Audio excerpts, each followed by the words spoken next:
And we're live! Indy fanatics are here! Where have you been, they say? On holiday and other places. Stephen's watched the last two races. I haven't been able to. It's all kicked off. Rossi's gone to McLaren. Marcus Ericsson and the Swedish space program still lead the championship after the Indy 500. Will Power has qualified 21st today as we keep on going. Will's doing well and jinxing him. Sorry, Will Power.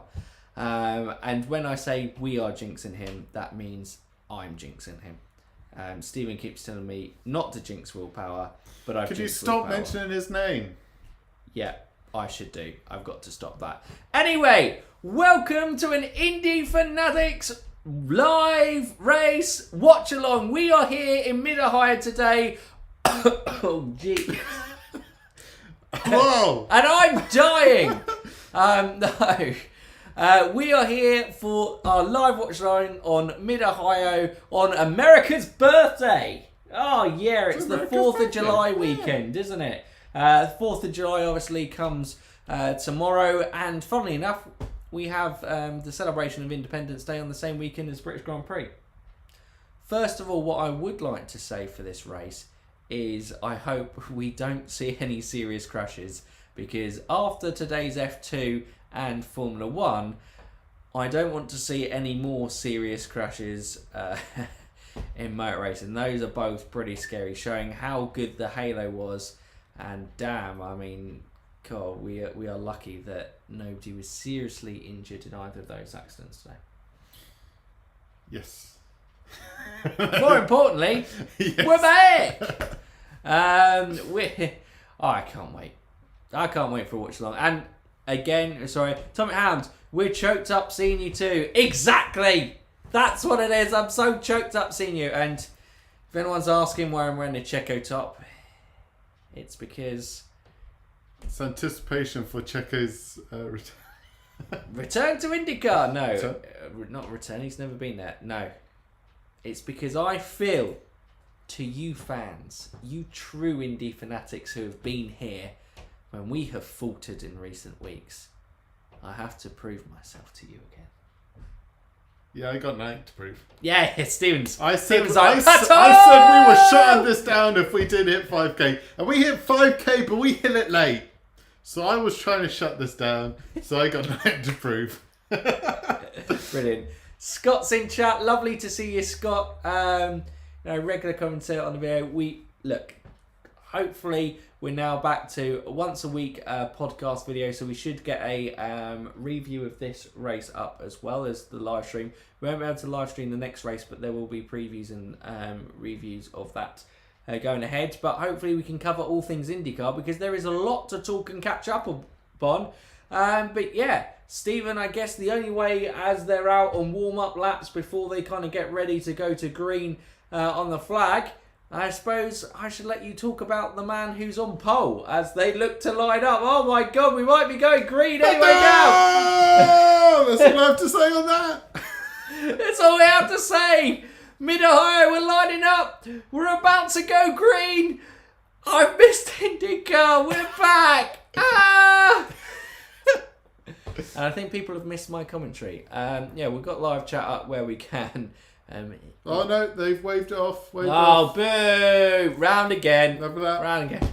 God, they knew that we needed more time. The commentary team had heard, right, Indy Fanatics are streaming. Stephen needs more time to talk about Pato.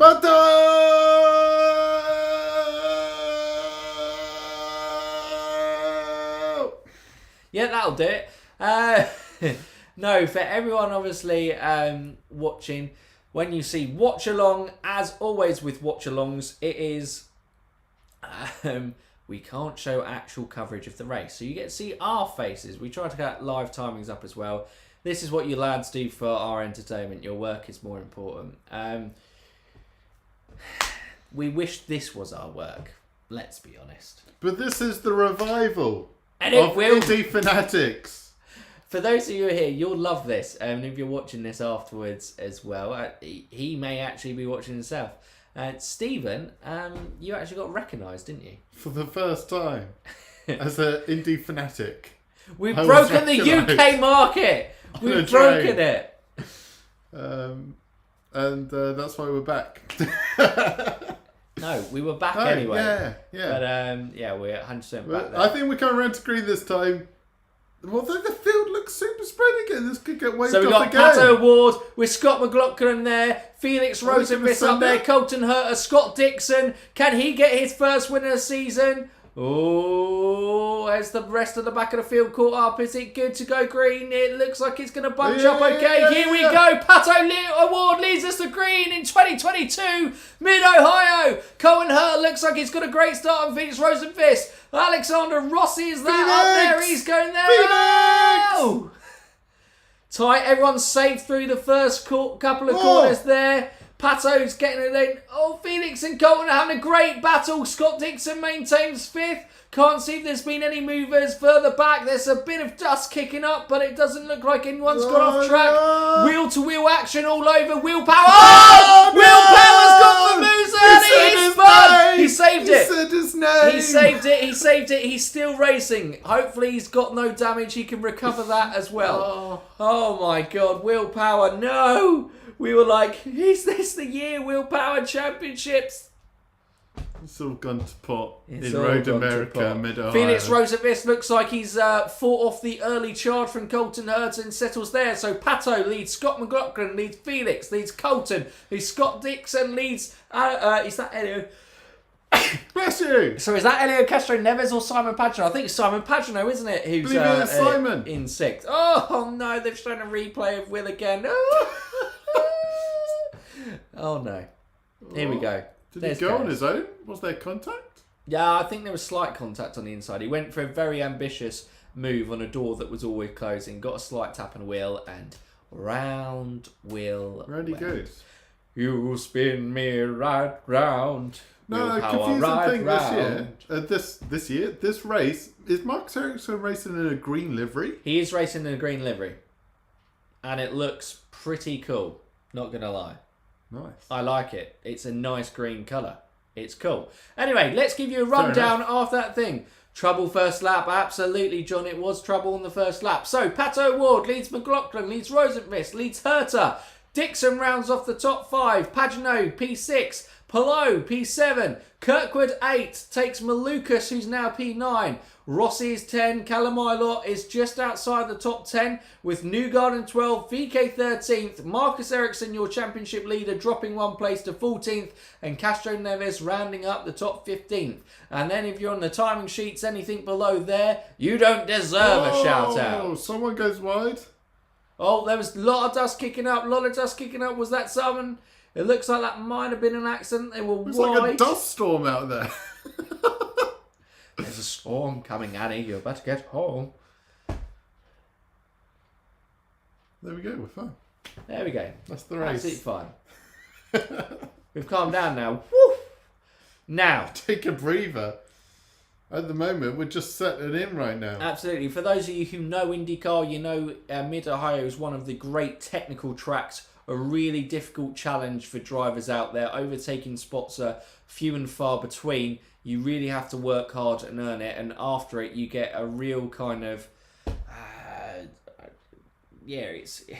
think it's a real physically straining race. Yeah, physical's the word. It's one of the most physically demanding tracks on the calendar. Obviously, the highlights. Hello, Palo! Hi, Rox, as well. Lovely to see you in chat. Thank you for everyone in there. Sorry, Stephen, you carry on with whatever you were doing. The keyhole! That's what I was going to say. The keyhole! The No. big highlight of Mid-Ohio. Well, we're not opening a door. What's wrong with you? Why are we talking about keyholes? Someone could be opening a door. To an overtake. But yeah, it's very up and downy, very windy. Just physically demanding. Obviously, was it last year we had the double header at Mid-Ohio? Or was that 2020? It was 2020. And obviously the second race. That was the year of the double headers. The second race was a bit of a non-event because everyone was shattered. Yeah. I think Dixon, it was at the stage where the championship started. It was 2020. Newgarden started to close in on the championship because Dixon was just having there. And Mid-Ohio was great at. Like, Dixon was just making mad overtakes because he had poor qualifying. Yeah. Had spins and everything around that. And, he was trying to do recovery drives. But yeah, no, good to see you. We've got 14 viewers currently as it stands. Thank you, IndyCar fans, for watching. Hope you're enjoying the early exchanges. Looks like Newgarden and VK going wheel to wheel at the moment. I think that was just a replay of some action as Newgarden took VK as he now moves up into P12. The top 10 stays the same as it currently sits. I wouldn't be surprised, obviously we're lap 6 out of 80 here at Mid-Ohio. I wouldn't be surprised if we kind of settle in to just a steady rhythm until the first pit stops. I feel everyone just kind of settles in the top 10.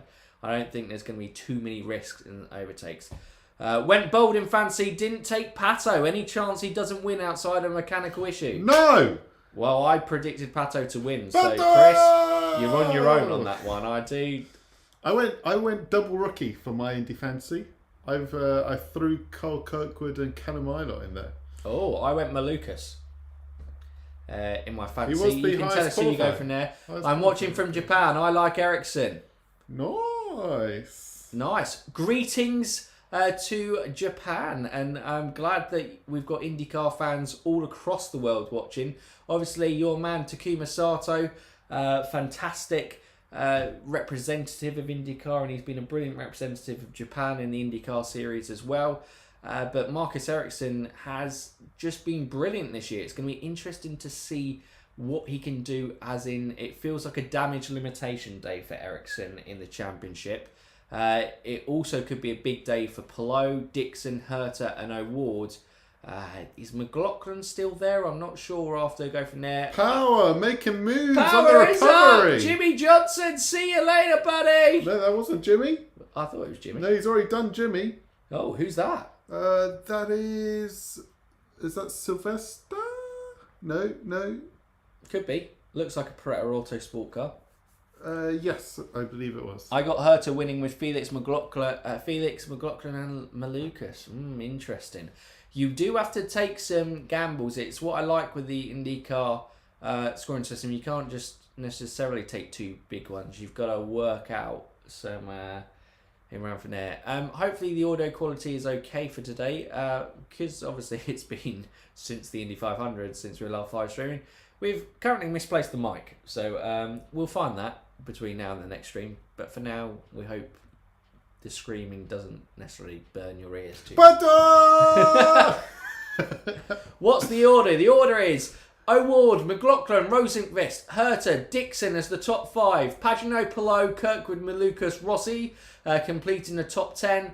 Ilott, Newgarden, VK, 14th Ericsson, 15th Castro Neves, and then below that, they've got to earn the right to be on the top 15 to get a shout out. Want to watch this race? The Willpower is 24th. You were talking about...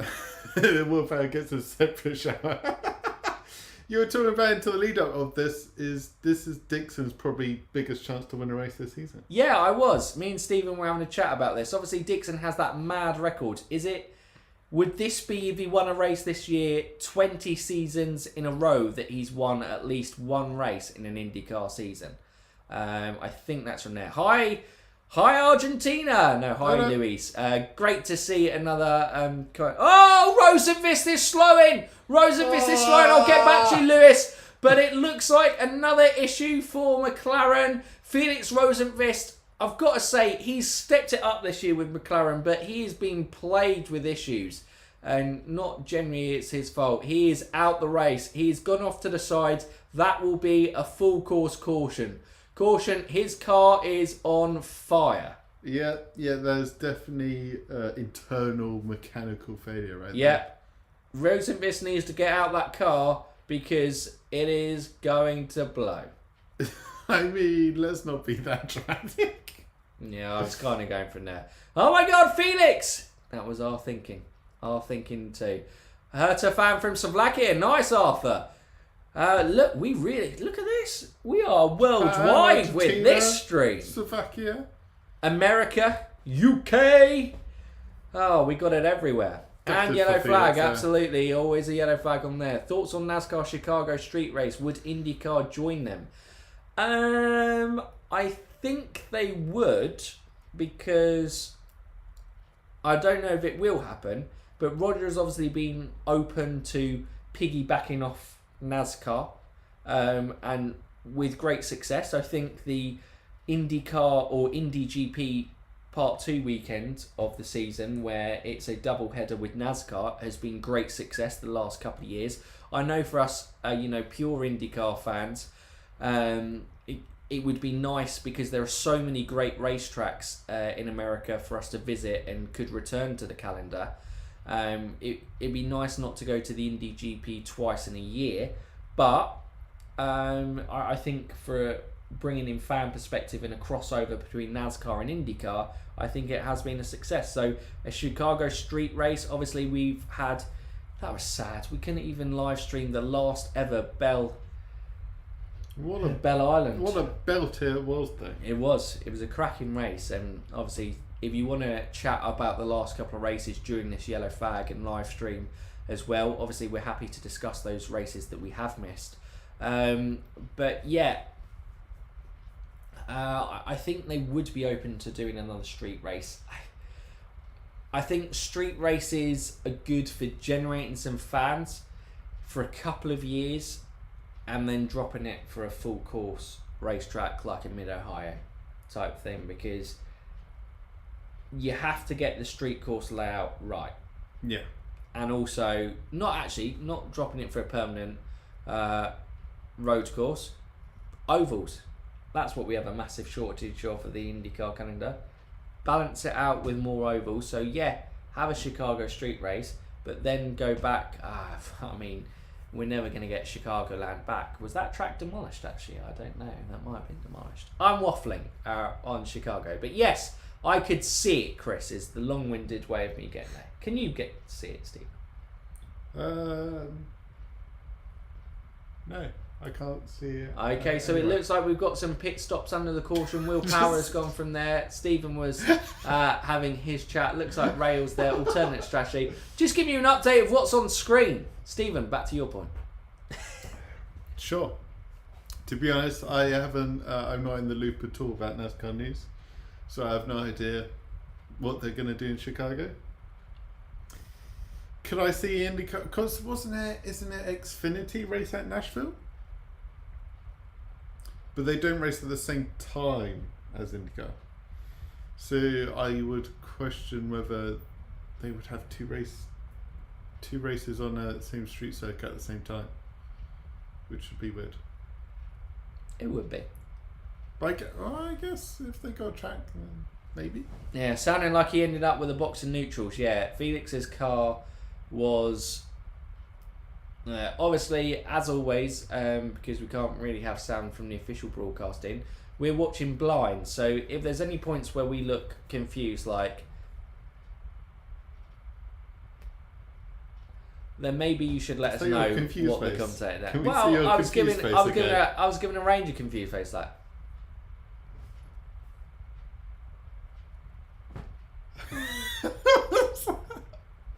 Yeah, a range of confused faces.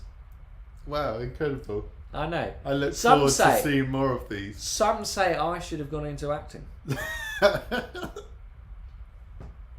People have compared me to a young Leonardo DiCaprio. I've never been around when these people make these comparisons. No, but if you say it with confidence, people might believe you. You've just popped the bubble, so thank you for being a dick. You're welcome. That's why I'm here. Pato! He's on screen again. People worried about Pato? Not necessarily, because obviously in IndyCar, unlike F1, if a team member in F1 has a mechanical failure, you're always like, whoa, maybe the other car's going to have another similar failure because they're the same car. But in IndyCar, half the grid have Chevy engines. They're all relatively spec. What happened to Felix can happen to any of the other Chevys just as likely as it is to Pato. So you shouldn't be too fearful of double mechanical. And Will Power's getting a wing change? No, that is Jack Harvey. Jack Harvey looks like he's had some issue on his front wing. That's a shame for the British driver. Lincolnshire, Lincolnshire, Lincolnshire, Lincolnshire. Say what? You're the Stig? Absolutely. Yeah, you know, Scott, unbelievable. You know, it's uncanny, isn't it? In fairness, I've had the GR Yaris to drive around this weekend, so I have felt a little bit racy. That is a very fun race car. Sorry you guys in the States haven't been able to get that, but you've got the GR Corolla, I believe, that we haven't got over in Europe, and that is meant to be also fun. We're going green again!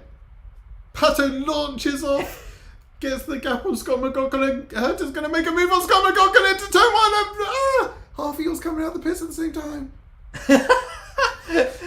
Dixon's going to make a move on Herta into the keyhole. And Dixon takes the keyhole. He's opened the door. Herta must have massively lost out into turn one. Palou got loose. Palou got loose out of the keyhole, but he hasn't lost a position. Pagenaud's making a move on Herta now. I don't know if Herta's had an issue or he's just had his tyres just haven't warmed up at all on the restart. He did have a look at McLaughlin, it looked like, but he has just gone backwards. He's fighting hard with Pagenaud. It's wheel to wheel. Pushes him Wheel to wide. wheel. Oh, this is great action racing here. Oh! Herta comes out on top, and now Palou's going to have a look at Pagenaud. He's all over the gearbox of Pagenaud. He looks to go up on the inside. Where's he going to have a look? It's probably going to be into turn one, I would say, next up. Yo, Gianni, great to hear you. Great to see you. Great to hear you. I can't see that. We're good. Hello, Gianni? No, that's a different type of stream that we did. Here we go again. Into turn one. Who's making a move? No one's making a move. Looks like Pagenaud was able to recover a little bit more. Palou wasn't quite able to get close enough on that traction. That is obviously the massive risk when you are in IndyCar. If you go for a move and you commit to it, if you don't make it stick, it usually leaves you vulnerable to the attack if someone's following closely behind. And that is exactly what happened to Pagenaud, but he was able to hold off Palou. So after the restart, O'Ward's managed to get through unharmed. He still leads the race. Alexander Rossi looks like he's having a look at Kirkwood there. Malukas has taken Kirkwood, but we'll come to that. McLaughlin P2, Scott Dixon P3, Herta 4, Pagenaud 5. Obviously, Felix Rosenqvist was the big one missing from that top 5 now that he's had that retirement, which brought out the caution. Palou's moved up to P6. Malukas overtook Kirkwood again, so he's now P7. Kirkwood P8, Rossi P9, and Callum Ilott moves into the top 10. Joseph Newgarden is 11th, BK 12th, Castro Neves 13th. Ericsson remained 14th, so not great for Marcus and his championship hopes today. And Takuma Sato has moved up onto the leaderboard. So for our man from Japan, your Japanese guy is into the top 15, so gets a shout out in today, because if your name's in white, you get up there. And Scott Dixon, P3. I don't think you finished talking about this is Scott Dixon's big chance. Or did you finish talking about that? He's already moved up into P3. Thanks for retirement. As Tom Gamewell put it on the coverage before we went from here, he's the most winningest winner at Mid-Ohio. Not entirely sure that was great English from Tom, but it asserts the point. Scott Dixon is good at Mid-Ohio. Scott Dixon qualified well, which he hasn't been awful at all year, but being in the top 5 really does give Scott Dixon a chance. Qualifying has been awful for Scott Dixon and the number 9 crew. Other than, of course, the 500. But yeah. He won. What a battle from Herta Pagenaud. Absolutely. Watched Too Much Friends last week. Unbelievable, Gianni. How's your vacation, Mike? Spain was brilliant. Thank you, Gianni. I didn't see any of Alex Palou's family, though. I was wondering where you were going with that. You landed on Alex Palou's family. It looks like Scott McLaughlin, actually, to quickly detour off that random point that was completely bizarre. Scott McLaughlin looks like he's got close to Pato O'Ward. They seem to have bridged a little bit of a gap between themselves and Scott Dixon at the moment. The gap between O'Ward and McLaughlin is less than a second. Pato probably was just in tyre management stage, and McLaughlin's just about to put a little bit of pressure on. Dixon is there. He's under 2 seconds behind, so it's not like he's drastically behind now. But yeah, the front two have pulled away a little bit more, and then it's kind of Dixon and then Herter and everyone else. Well, there's a 2-second gap between Herter and Dixon as well, thanks to the Herter-Pagano battle. Yeah, that's why I said there's Dixon and then there's Herter and everyone else. Fair enough. There you go. So the top 3 breakaway, Dixon just trying to keep hold of the top 2. All going to be how you can manage your tyre stints here at Mid-Ohio as well. Who can get the extra laps on, who can manage their fuel numbers, and who's going to have more push to pass at the end when it really matters. Looks like we've got Newgarden looking to make waves through Mid-Ohio. Newgarden won Mid-Ohio last year, didn't he, from memory? Because it came off the back of 3 races he should have won, didn't win. No, that was the 3rd and final race that he should have won and did actually win, because Road America and Detroit didn't fall his way. Oh, yeah. Finally got the win. Did you have enough sun cream? Yes, I did, Gianni. Don't worry about that. Thank you for being concerned for my skincare. So I don't know who we're riding on board with. Maybe Newgarden. Someone picked a little bit of dust there. Yes, it is Newgarden because it looks like it's the Juncos of Callum Eilert up in front of us. Your coverage probably back in the States has just returned to the NBC coverage, so you will be having commentary.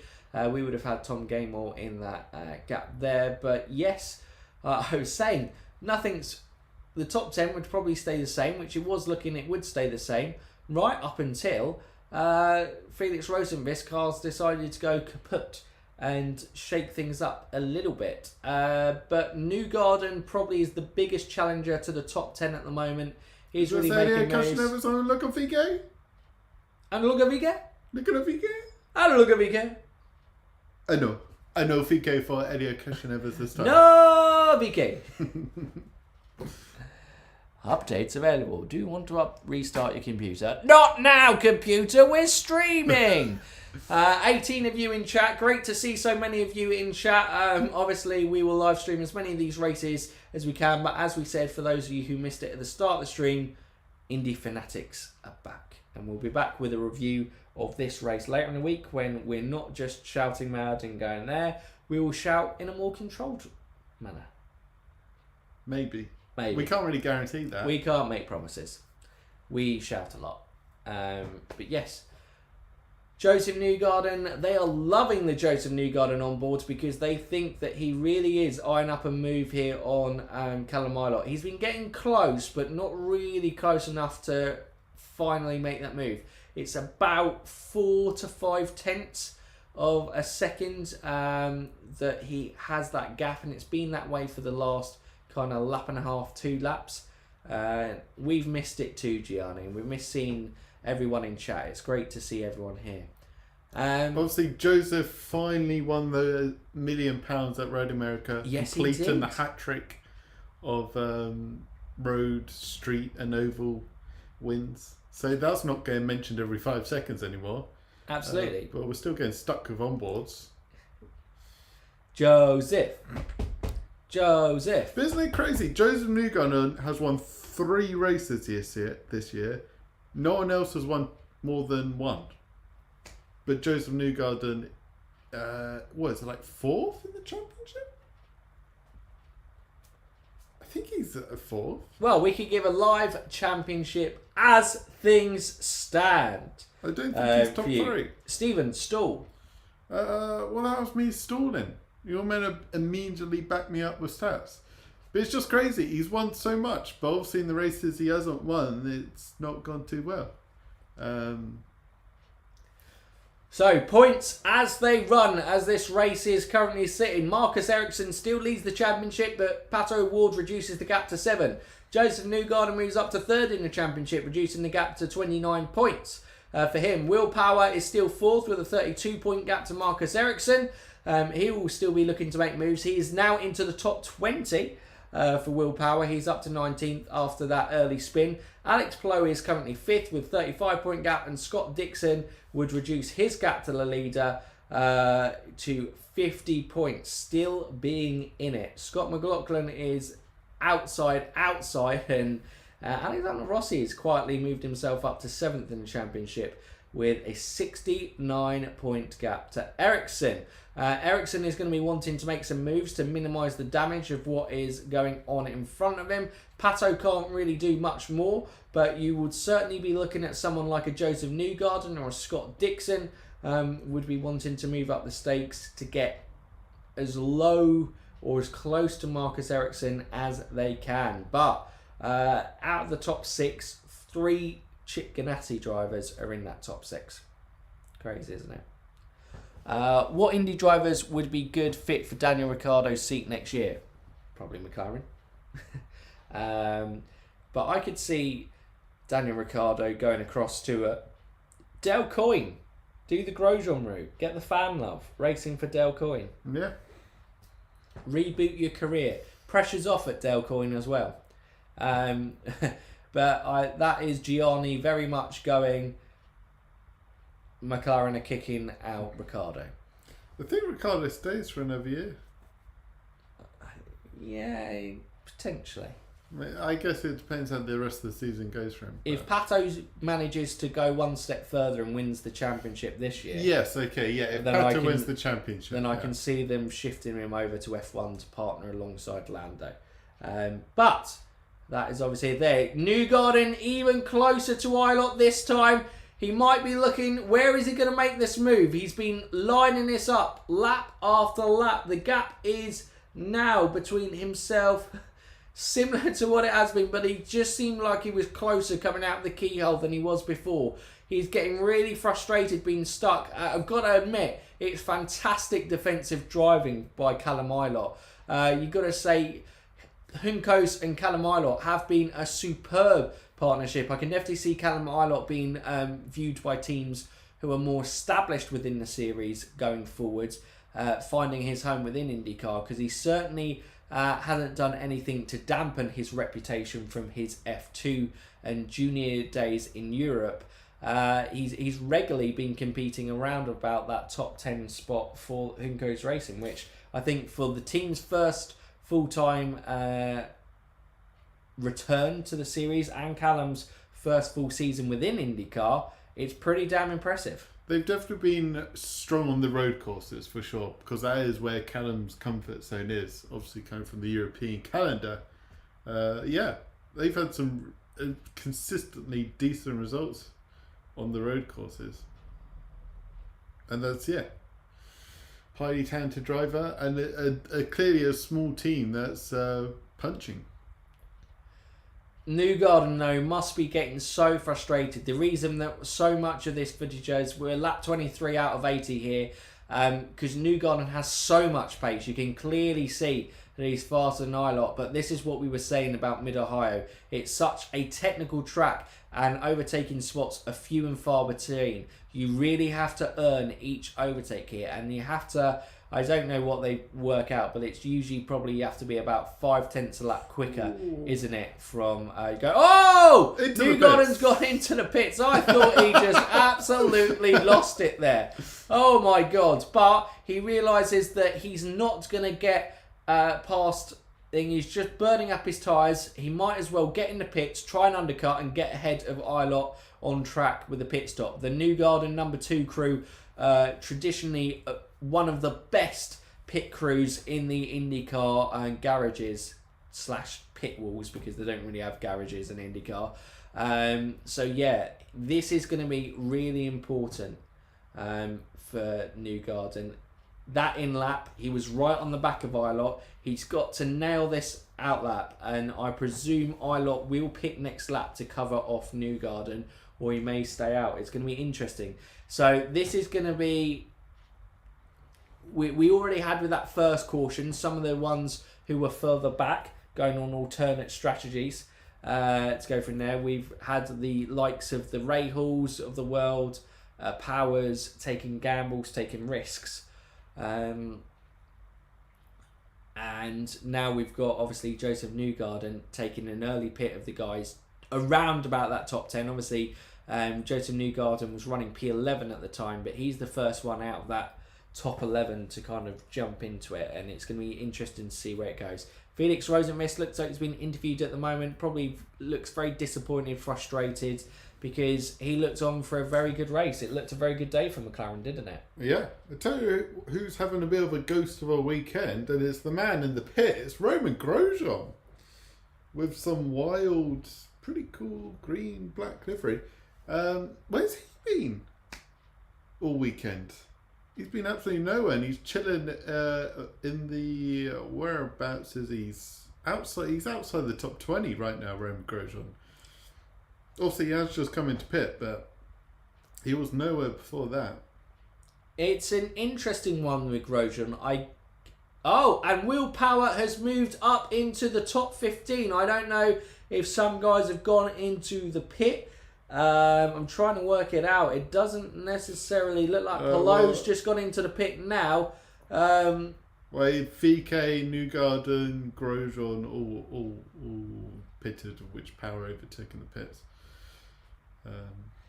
Yeah, that's where we go. So Will Power is now into the top 15. He's going to be making sure that he finishes ahead of Marcus Ericsson so he can reduce that gap rather than it being extended. Mark, you're probably right. It was probably just to get him out on clean track because his pace was far superior to Callum Ilott, and go from there. Here is that Castro Neves just coming out of the pits? It is indeed. He remains behind VK and Newgarden. Newgarden and VK look like they're flying at the moment. Yeah, it's going to be interesting over there. But he still comes up to a relatively clean track. But yeah, this is the kind of first proper pit cycle of the race. It's going to be interesting to see who comes out on top on those out laps and in laps here. They are massively important at Mid-Ohio, aren't they? They are indeed. Like you were saying earlier, physical track, difficult to overtake. Having a 5/10 advantage is huge to try and get an IndyCar. Obviously, the cars being very similar, other than a few cars having different engines. So yeah, the real difference you can make is in your in-lap or out-lap. Whether you have clear track, whether you get stuck in traffic, whether your pit crew fluffs it or absolutely nails it. Whether you get your setup changes right, because all the front wing adjustments, do they put too much, take off too much? Pit road is where the battle happens in Mid-Ohio. Absolutely, and it looks like it was clean pit stops for Malukas and clean pit stops for Rossi as well. Although Malukas has fallen behind Newgarden, so going into that clean track has benefited him and also brought him ahead of Alexander Rossi, that looks like.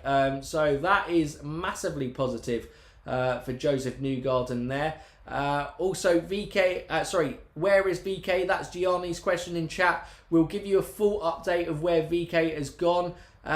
He's obviously on the hot tires. He's managed to get ahead of Malukas as well. So it looks like those early pitters, the undercut has massively worked so far. We'll see after everyone's completed their first round of pit stops how effective that is. Kirkwood's obviously seen the damage of where Malukas is, and he's coming to the pit stops now as well. Ericsson looks like he's going to go long on an alternate strategy, and obviously the leaders as well tend to stay out longer, but now they are at risk. If a caution comes out, then they would obviously cycle back to the race, so they won't be hanging out for too much longer, but they will be trying to hit fuel numbers to see if they can reduce pit stops, because if you can reduce or lose a pit stop on a road course by hitting your fuel numbers on like an early pit stop, it doesn't matter what these guys do in terms of pace. If you have to pit more times, it's rarely going to kind of work out in your favour. Rob Grubbs makes a great point. It was a brilliant end to the F1 action, those kind of last 10 laps of overtakes, with having Carlos Sainz, Charles Leclerc, Lewis Hamilton, Sergio Perez, Fernando Alonso and Lando Norris kind of go wheel to wheel. It was like crazy action, and then obviously Mick Schumacher trying to take Verstappen at the end as well. If you like that, you need to watch IndyCar regularly, because that is pretty much all race, every race for IndyCar, isn't it? Yeah, it's non-stop, like has been here at Mid-Ohio. Stephen Jeffs has asked, can we have a running order on screen? Would you be able to switch? We can switch the chat off and we can switch to a live timings one for you. Thanks for going for that, Jeff. In the meantime, we've got Pato leading, McLaughlin 2, Dixon 3, Herta 4, Pagano 5, Ericsson 6, who are yet to pit. Then Will Power obviously was in an alternate strategy. He pitted on that first caution, as well as Graham Rahal. They are currently running 7th and 8th. Palou has pitted. He's 9th. He is ahead of Newgarden. Sato, I think, is yet to pit, or he may have come in with those early pit stops as well. But Newgarden currently in top 10 with VK. It looks like Malukas, Rossi, Kirkwood, and obviously Ilott have lost out. And Pato is in the pits. Pato Awards is coming to the pits. Our race leader, the man who has led every single lap of this Mid-Ohio race so far, is in the pits. So is Dixon. Herta and McLaughlin stay out. It's going to be interesting. This is a fight on pit row. How are they going to do? How much time have they gained? How much time have they lost? It's going to be key. They need a clean pit stop here, McLaren. They've been perfect so far in this race. This needs to be clean. Refuel. Looks like it's clean. He's out. No stall. Pato has a clean pit stop. Great stuff. Dixon was a tenth of a second quicker. And Kirkwood is out. Kirkwood is out. Caution. That hits McLaughlin. Herta, Ericsson, big time. They have lost out big time. That will be a full course caution. And can they get in? Can they get in before the caution? No, because it will be brought out. They will not get round to pit row because obviously O'Ward and Dixon have just come out. There is no way that they would have done that. Pato losing power. Is he losing power? Okay. That's definitely one to watch. Thank you, Mark. Remember, if there's anything on commentary that we're not talking about, we don't have the audio volume on. McLaughlin is in the pits. Scott McLaughlin is in the pits. They are holding the caution here. They are holding the caution.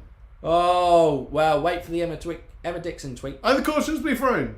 Just as the front runners come into the pit stop, the caution is thrown. Then if it is thrown, then can they do a full pit stop? Yeah, They've got a full pit stop. Once they're in the pit. I wasn't sure it was... Oh my God! Oh my God! McLaughlin and Ericsson almost collide. They managed to avoid it. But wow, yeah. That is crazy. Power and Rahal come into the pit Look again at this. on their Pato alternate has lost strategy. out to Scott McLaughlin. Whoa. Pato now, Palou is now leading? I guess big winner in the championship is Marcus Ericsson. Marcus Ericsson now sits P3. No, those timings haven't updated yet. I don't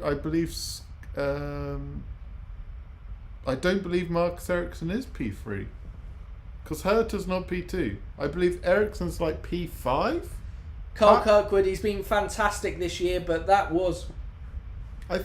I think Palou leads this race. That was the rookies finally going from there. He said he was going pits. Go, go, go, Alex! Hello, Palou! Where's he come from? Hope that VK doesn't... What do you mean, where's he come from? It's a Palou special! That's what Alex Palou does. He's managed to get out. He has undercut Pato O'Ward. The undercut looked powerful. I'm surprised that McLaren went, but they've gone longer on fuel numbers. They stayed out 2 or 3 laps, but track position is also important here at Mid-Ohio. The undercut looks like it's powerful. It doesn't matter where it's going. What's going on with McLaren? McLaren's strategy, it's McLaren. It's a tragedy. It's what lost Pato the championship, arguably last year, I would say. Pato drove the kind of wheels off his car last year. But yeah, go from there. Kind of don't like waiting to throw the yellow. If car crash, throw the yellow. Don't favour other drivers and feel bad. You want them to make the pits. I think it's a fair shout. I thought they were just going to lose out. I thought they gambled on staying out and it wasn't going to pay off for them. Something was fishy when they didn't immediately throw it. It was classic. It was classic for Colton Herta. Yeah. So yeah, here we go. We've got the updated thing for you. Alex Palou, Kiwi Power! Do you want to go through the order? So the order, as it should stand, this is how it looks on our timing sheets. It may still be arranged so far. Is First, Alex Palou. 2, Scott McLaughlin. 3, Pato Ward. 4, Colton Herter. Rounding off the top 5, Scott Dixon. Joseph Newgarden, big winner from the first round of pit stops, all the way up into P6. Rinus VeeKay, another winner. He is currently P7. Pagenaud loses out, 8th. Marcus Ericsson, with that caution, has benefited. McLaughlin, Herter and Ericsson were saved by that caution being held to allow them to go into the pits. It was a struggle. I was thinking that they were going to have to come into the pits for an emergency top up of fuel and then have another pit stop and their race be over. But they have been saved. Malukas rounds off the top 10. Alexander Rossi is now outside the top 10 in P11. Grosjean moves up to P12. Power is P13, which is very good. He again him and Rahal took advantage, but for some reason Rahal has dropped way back because they pitted right at the same time. Ilot's 14th, Castroneves 15th, Lundgaard 16th, Sato 17th. And that's where we'll leave it because, go from there. But yeah, Will Power looks like he's on a bit of a recovery drive so far, but he will be frustrated as much as he benefited from that caution. Marcus Ericsson in the championship will be feeling a little bit better. Go from there. Pato is yelling about having no power. Really? Jeez. Oh, God. There I was earlier going, no need to panic about the system McLaren having engine issues. You jinxed it. Because we can go back in chat. No one mentioned, what about Pato? We don't need to be worried about Pato, do we? Stephen just out the blue said, don't need to be worried about Pato. No, everyone's got Chevys. Chevys are great this year. Don't worry about Chevy. No. Not like it's just McLaren Chevy. No, Pato. No.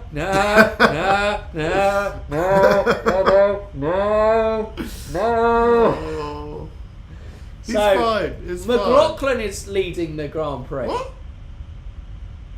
Okay, we may need to be updated on that if anyone's got commentary. Was it because... Wait, no. The only change is that McLaughlin is ahead of Palou instead of Palou leading.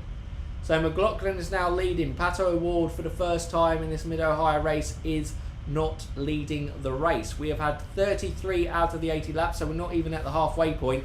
But that caution is definitely throwing some interesting stuff on strategy. I go from there. Cheered too fast, Stephen. Absolutely. How long does Sato does races in IndyCar? Since 2012, I believe. Sato has been racing in IndyCar. Will Power is lining up behind Rossi. He's 12th, so he's ahead of Grosjean. So that was there. So Will Power's even more benefited. I'm confused. It's going to be chaos. Was it the time that the caution was thrown that Palou had to give the position? I swear Palou was in front of... I thought Palou was in front of them all. Or maybe I mistook that. 21 viewers in chat. Thank you so much, everyone, for being in chat with us here. Great to have you along for the ride. I guess if you like the video, it does help us. I guess we should probably get back onto that stream as we're getting back to more regular videos. Subscribe And ding that bell. I want to see Grosjean up there. I think a lot of people want to see Grosjean up there. The Andretti look like they've got a good package, so it was a poor qualifying for Grosjean, wasn't it? It's a recovery drive, but if he can be up there, it looks like the Andretti car definitely has pace, as seen with Herta currently running P3. Rossi has been running in the top 10 for a large amount of the race, but obviously missed out on the first round of pit stops. You're welcome, video. If there are any Grosjean fans, they should be thanking me for calling him a ghost this weekend, because he has somehow recovered and is now in the fight for a top 10. The jinx from Stephen is strong. This year might be Sato's last year doing the entire schedule. He'll be a 500 specialist after that. I think you're right, Mark. I think, we've had some great performances from Sato, but I think I would go one step further. I would say that he would be an oval specialist. I think he'll probably do what Ed Carpenter does, just runs the ovals on the calendar, and then Dale Coyne will get someone else to run the road course and street courses. You think Jimmy should do that as well? I think Jimmy's strength is it. You've got to have a look. The Phoenix! Of course, I feel like Chip Ganassi are going to keep offering Jimmy that roads, the full package if he wants it. But he isn't showing improvement. Look, let's be real. He isn't showing any improvement on road courses and street courses, to the extent that he looks like he's going to be competitive. not a significant amount. For this year, where he should have been, not necessarily competing for top 10s, but being more regularly around the top 15 mark. He is currently 21st, so he's not 21st, so he's not a million. He's roughly where he was last year. I think we are coming round to green. McLaughlin is going to lead us to the green as the pack bunches up. It's where McLaughlin wants to go. Will Palou make a move? Pato will be eager. Oh, Pato has dropped down to P4, so Herta has moved up there as they kind of shuffled out the order. That's why it took so long to get to caution. They have to work out who's in which position as we go along. But we should be about to go green again here at Mid-Ohio. Scott McLaughlin takes us here. We're running. Palou is all over the back of McLaughlin. McLaughlin hasn't had a great getaway at all. Palou looks keen. He's going to make a move from there. Herta and Pato haven't really got close from there, and Scott Dixon looks comfortable in fifth for now. Newgarden wasn't really on the back. Looks like Herta went a little bit wide. I think kicked up a lot of dust. But looks like no moves on the restart as it currently stands. A fairly tame restart. Definitely tamer than the last restart that we had after a caution. Pato's been told by different fuel maps he cannot fuel save. NBC just reported. Jeez. Oh, but Palou's now coming back on Scott McLaughlin. And no. Oh, but the switcher is caution. Caution. There's a caution. Caution. No, the caution. That is Dalton Keller out. Dalton. Looks like he's beached that. Now, I think Dalton Keller and Jimmy Johnson fall into the same category. Not on, obviously Jimmy Johnson comes from a prestigious success in NASCAR, but he's at the tail end of his career. But Dalton Keller brings funding to AJ Foyt Racing, and Jimmy Johnson funds his own seat at Chip Ganassi. That's not coming out of Chip Ganassi's pocket. That is fully coming, and with the eyes that Jimmy Johnson does. They may not necessarily be the most competitive drives on the grid, but what they do... Oh, and in fairness to Keller... It's not him. That is bad from Harvey, tapping him, and... We need to have a conversation about Harvey. Maybe not today, but the conversation needs to happen about Jack Harvey. I don't know if we need to have a conversation about Jack Harvey or whether we have been the biggest jinx ever for Rahal Letterman Racing. I mean... saying, can they be the best? Because, as a whole, Rahal Letterman-Lanigan's season has been awful. Yeah. Rahal's been there, though. Quite a few races. I would say Jack Harvey has got to be up there for biggest disappointment this year. With Meyershank Racing, with what he did with that team, for an more established team like Rahal Letterman-Lanigan, I was really looking forward to seeing Jack Harvey this season, but it just hasn't happened for him. It's been a backmarker. But he could very much have a switch like Felix Rosenqvist. Yeah. Because Felix had a nowhere season last year, did he? Yeah. And he's been much more competitive this year with... At least in qualifying, yeah. And in the races, And in the races, it hasn't necessarily been his fault. I think strategy at times has kind of stuffed him. And, you know, he's had contact on him that wasn't really his fault by people making bold moves, and it's just let him to go back and back further.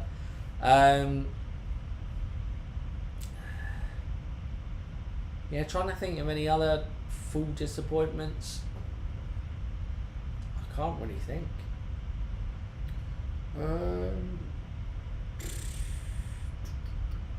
It would be harsh to probably say, because he's still technically within a shot of that championship, but Colton Herta. Yeah, well, yeah. If you look at the top end, Colton. Well, you can even throw Grosjean on there this year. thinking he would make the big step up to championship contender. But it hasn't fully come together. He's been there in races, he's had good results. But he's not in the debate for the title.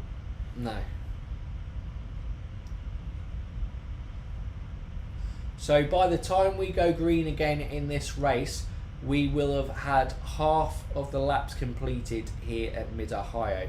As it currently stands, this is going to be interesting because everyone probably equates that last caution made strategy interesting. This caution for me basically equalises everything because of the fuel saving that you can do under caution. Well, yeah, I think to some margin that happened a little bit in the last caution. Because obviously you had Will Power on the alternative pitting under that last caution. And yeah, this one just fully neutralises it and goes, well, everyone, you're doing the same thing now. Yeah. Hires the Pato fan club. Pato! Stephen needs to be with those fans. They are his people. But Dave Smith makes a very interesting point. I'll throw it to you first, Stephen. Would it be too much to ask for the next generation of IndyCars to have anti-stall? Might cut down on the yellows.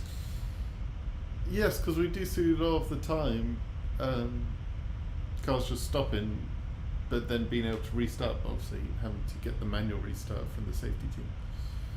That would be pretty nice. Because it is like in this caution, Dalton Kellett, they just craned him on track and then restarted. If he could restart on his own accord, or have the anti-storm stall in, then we keep the racing rolling. Harvey went into the pits again. It is just a woeful race for him.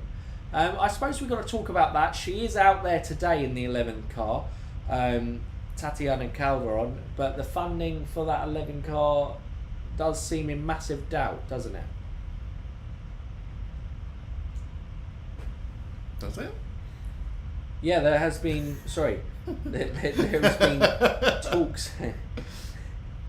There have been talks about it that Rocket haven't been paying up. I mean, I don't know why that wouldn't be affecting Kirkwood either, or whether they're like, Kirkwood's doing enough for us. Haven't they got a history of this? In another particular motorsport series with another team that rhymes with billions. Yeah. It says we've gone green flag, so we're holding up here. Scott McLaughlin. Pallot's going to get another shot. He was so close. Can he get as good as restart? No. McLaughlin gets a much better getaway, and Herter has got a much better getaway this time. He's all over the back of it. Looks like Dixon's not there, but Newgard and VK looks like he's close to Newgard on the back. That may be a move that goes on it. No, Newgarden is. Scott Dixon went wide. He's kicked up a bit of dust. He's given Newgarden a chance. Newgarden's going to throw. No, he has to hold back. Will Power makes contact with Grosjean. Wheel to wheel. That is not going to go down well with the drivers of IndyCar. We got another move into the keyhole. And Herter's dropped off. Alex Palou is all over the back of Scott McLaughlin. He has found great pace. Dixon! Oh my God! Dixon, Newgard and Pato. It's wheel to wheel here. Pato's got no power. He got fuel safe. VK makes the move on Newgard. He makes the move on Dixon. Whoa! Oh my God! Wow, that is amazing, and that's what we talk about. If you don't make your move stick, with Dixon and Newgard didn't, you leave yourself vulnerable to the behind. And VK is there. Dixon's having a look at VK. Newgard sits in behind there, but Marcus Ericsson is now right into that pack, as well as Alexander Rossi. Oh my God, it is all happening on this restart. Thank you, Jack Harvey, for tapping out Dalton Kellett, because it's given us this restart, which is far more entertaining than the last one. Will Power makes a move. He has got past Pagano into the top 10. Oh, and next stop gives them some dust. There you go. That is cool. Grosjean is now having a look. Grosjean's having a look. Is that on Malukas? That is on Malukas. He Into moves the up into keyhole! P12. I think actually he had lost out to Malukas, and that was just regaining a spot. Palou has dropped off a little bit through there. Pato's got a little bit of difference between himself, VK Ned. Dixon Newgarden are closing heavily on VK. That is going to be a great wheel-to-wheel battle between those three. But that plays into Pato's hand, because if his car is struggling with power as things currently stand, the more that VK, Dixon and Newgarden can take out of their own tyres and battle between himself, he's like, great, I can get some gap and go from there. But you can already see that he's not necessarily got the early pace that he had in the race, because Herta has gapped him a little bit so far. I think Colton Herta's head has been turned by F1 speculation. Agree with Jeff, Stephen? It's a tough one. There's been a lot of mistakes this year for a guy of Herta's talent. There's been a lot of mistakes, and yeah, there's been a lot of F1 speculation. Obviously, he's been given. I don't know when he's going to be doing his FP1 thing for McLaren, but he's been given that. Obviously, talks of Andretti being an F1 team, the links with McLaren. Is that getting in his head? Do you think because it looks so close, the Sauber deal literally fell apart at the last moment, because he had 3 practice sessions booked for the remainder of the season? He'd been over to Europe to be in the Alfa Romeo simulator and was quicker than both Kimi Räikkönen and Giovinazzi. Is the biggest external factor that you can point to go, maybe that's played a part in Herta's mistakes and mindset? I don't want to say collapse, because he's obviously always been there. He's P3 at the moment. But yeah, you really thought he was going to build a championship fight this year, but there's just been too many mistakes. But maybe it was just getting over it in the early season, because I would say it's a combination of that and also Andretti. Andretti were not with it, but you've seen with the resurgence of Alexander Rossi in recent weeks. I know Grosjean has dropped off a little bit, but Herta has definitely put more consistency through there. He did start off the season very consistent. So, look, I think it was there. Will Power with a fantastic move on Alexander Rossi. Sorry, I had to interrupt that trail of conversation, because Power is making the moves. Rossi's going to have a look on the inside. He has a look, but Will Power manages to hold on to the move. It is fantastic racing here at Mid-Ohio. I said there wouldn't be many overtakes, but the overtakes that we're having are absolutely blinding. Brilliant action. Just to update you on the standings, obviously, when Pato was leading, the championship gap had reduced to 7 to Marcus Ericsson when he was running outside the top 10. But with Marcus Ericsson inside the top 10, it means that his closest competitor is Will Power still on 29 points. Joseph Newgarden's on 30, Palou 31, Pato 35, Dixon drops back to 65 and McLaughlin 67, and Colton Herta all the way back to 86. Just struggling to maintain that high-pitched willpower overtake energy. I struggled. I love how you apologise for interrupting yourself. Yeah. I'm interrupting myself again. Scott Dixon takes Pato Award. No! Stephen was gone. Pato's lost power. Pato is power down. Power down. He is not going well. Newgarden moves up. Stephen is at heartbreak. Over, under on how many times the broadcast mentions Colton strategist his dad Brian. I have 8. Dave, it could be even more than that. That's what they do. Or perhaps it's his hair getting into his eyes. Jeff, it could well be. How many laps are there remaining? We have 36 laps remaining here at Mid-Ohio. We've had 44 out of the 80 laps. Pato is really struggling now. Stephen just has his head in his hands because he cannot cope right now. It is heartbreak. The man who was dominating the race, who said, it was Chris who said that he wouldn't have him in the fantasy because he said bar mechanical issues, would it be from there? Willpower is all over the back of Marcus Ericsson because Marcus Ericsson's getting close to Pato Award, but this allows Willpower. Also, Alexander Rossi is there. This is the next battle that we've got. Pato is causing trains. It's people getting past him. Marcus Ericsson does it. Pato is just dropping like a lead balloon. He's got no defence. His car is giving up on him. Will Power's got to make a quick move. Castro, no, it's Pagano that is ahead of Grosjean. Grosjean's round the outside. Touches with Pagano. Goes wide. He's okay. Loses out on there. But that may allow Malukas to have a look at Grosjean. But it is all action from 7 to 13 probably at the moment. It is crazy. McLaughlin maintains a second lead with Palou right now. The leaders look like they're comfortable, but it is all happening from Pato downwards. Will is possessed. He could win this. I would love Will Power to win this after the spin, but we saying that he could win this could very well jinx him. Go from there. Pato is making his car very wide. I think the other drivers will remember that. Yes, I think they will remember that, especially Will Power, who is losing out ground to Marcus Ericsson now. The gap is already a couple of seconds between him. And yeah, Will Power is going to be looking to drive him off the road.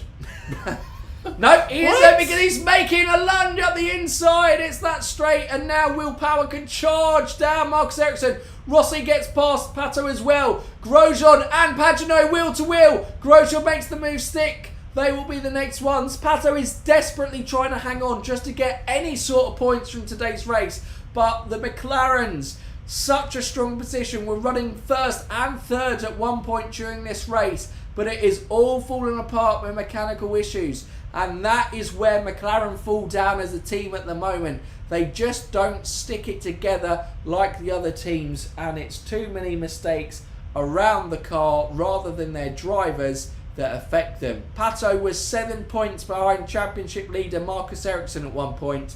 Now, as things currently stand, don't tell me. He is 47 points behind.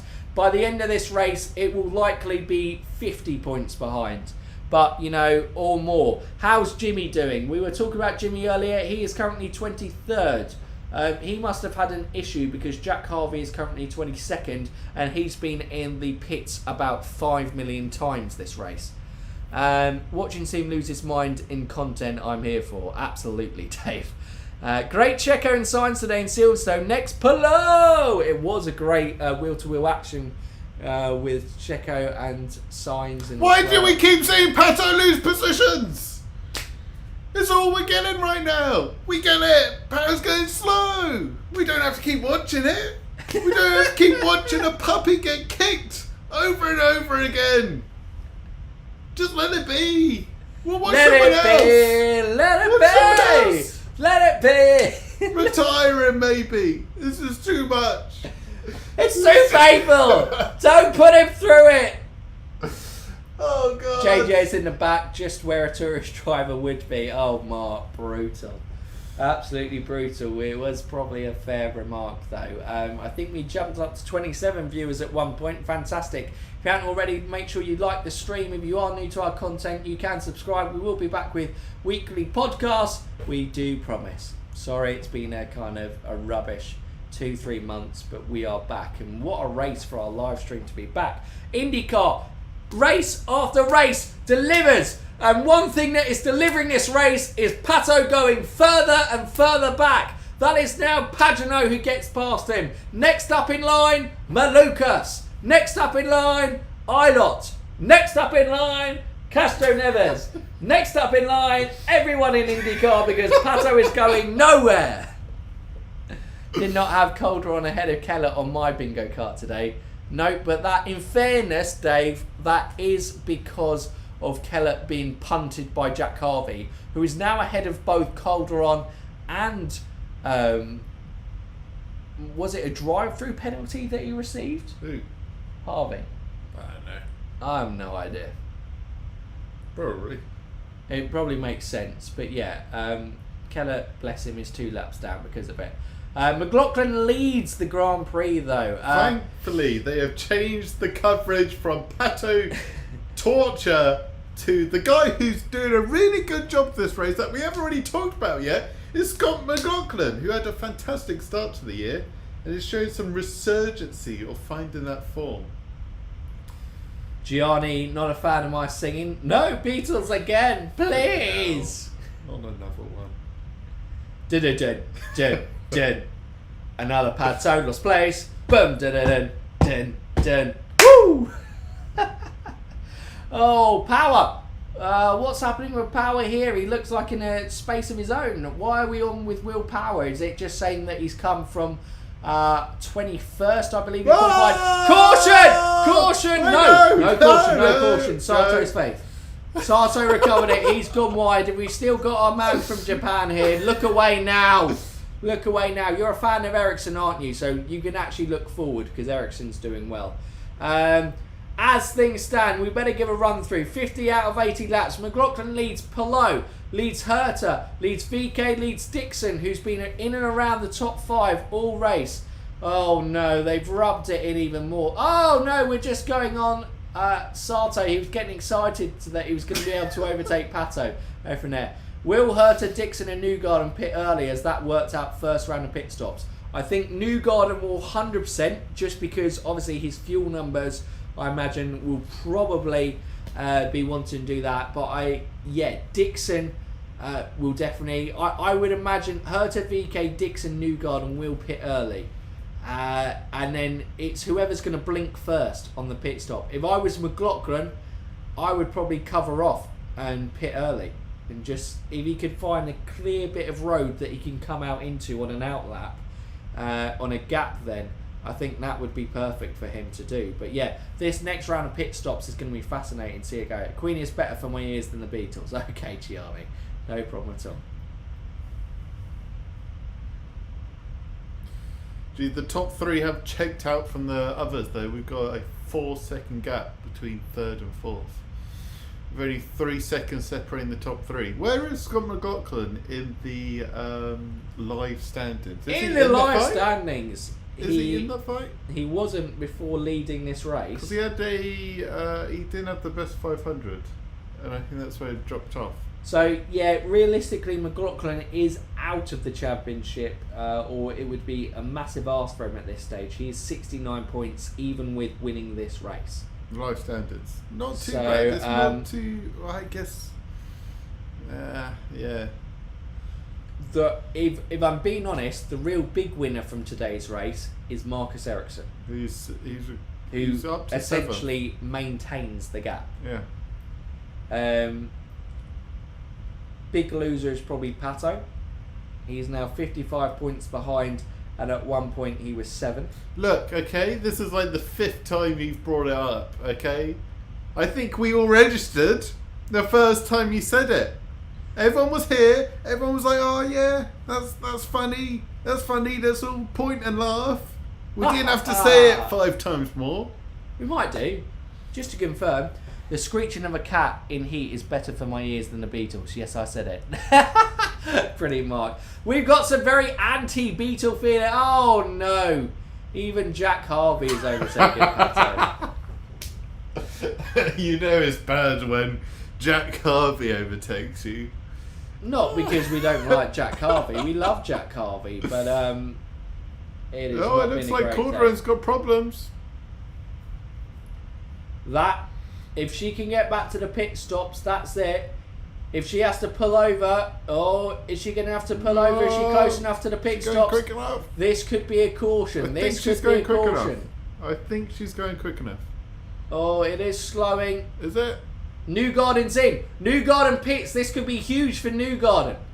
This could be big. He makes a jump here. He's into the pits before any caution is thrown in there. Ooh, he's this jumped. is questionable. Malukas, Isla, Castro Neves have gone. This is too early. If Is there's it no, too early? If there's Is it no too early? caution. Caution! There's going to be a caution! There's going to be a caution! This is not too early! They've got to throw the caution! But will they hold? They can't hold! They've got to throw the caution! They've held before! Lundgaard was in the pits. I think they're going to hold. They're not throwing it now. They're going to hold it. Pato is in the pits. Give Pato a new engine in the pits. Oh, wait, no. They're going to hold this because there's no one going to be passing this car. So they're going to hold it. They can't. Oh, but Jason Newgarden's coming around. They've got to throw it now. They've got to throw it. They've got to throw it right now. I mean, you got cars going past. You got cars going past Calderon now. Oh my god! Oh my god, he stopped. That's for the best. No, Pato stopped, but has he blocked the pit lane? No, he has not. No, he has not. They've got to shut the pit lane. The pit lane's dangerous. Power is pitted. Everyone's pitted. It's fine. There's no drama. Oh my god, Power's got ahead of Dixon. Oh wow! And Ericsson. Power's got ahead of Ericsson. IndyCar have caused themselves issues today with when they've thrown these cautions. Right, so at one point when there's no cars going past Calderon, fair enough, you can hold the caution. But there were people racing past Calderon. There were probably local yellows, but you can't have. I don't even think That they should were. be the case. No, you can never tell if there's local cautions or not. But I swear New Garden went flying past Calderon. So the time machines haven't updated, but 100% Power is ahead of Dixon and Ericsson. My live timing is saying that he's 33 points behind Ericsson. That is definitely going to change. Will Power, who said it in chat, he's a man possessed today. He could win this race. Come on, Will! This is interesting though, because it's going to be a struggle for everyone to make it to the end here. Because isn't the pit cycle about every 20 laps? And we've got 25 laps to go. It's 20 to 25, so they're going to be right on the edge. I can't do maths. Obviously, it's 15 laps to go. No, wait. It is 25. I can do maths. Everything is happening, even Stephen and Mass. It's going to be a push. It's going to be Pato's on just the gone. limit. Pato's given up. He's like, I'm not running this Ruster Bolts round. No. I'm out. Screw them, Pato. He's like, this was my race. It's 2021 all over again, McLaren. Stuff him.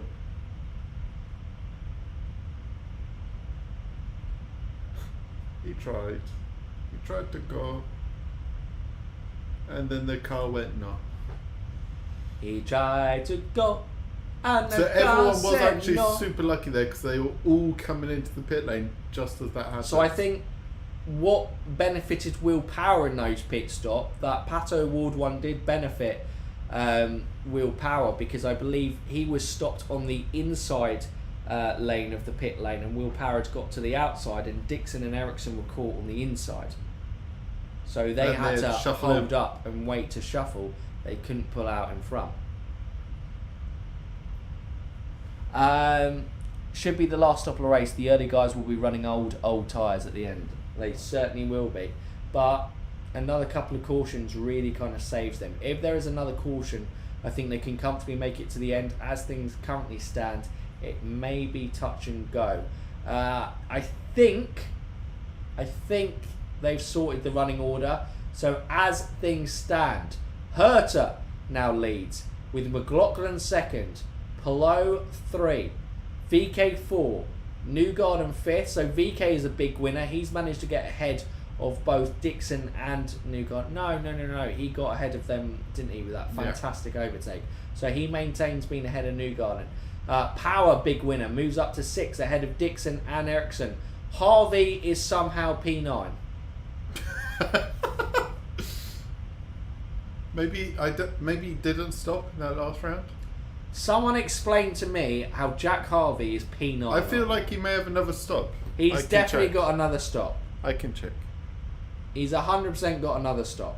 Jack Harvey last pitted on lap. Wait. 55. No. No, he's on 17 old tyres.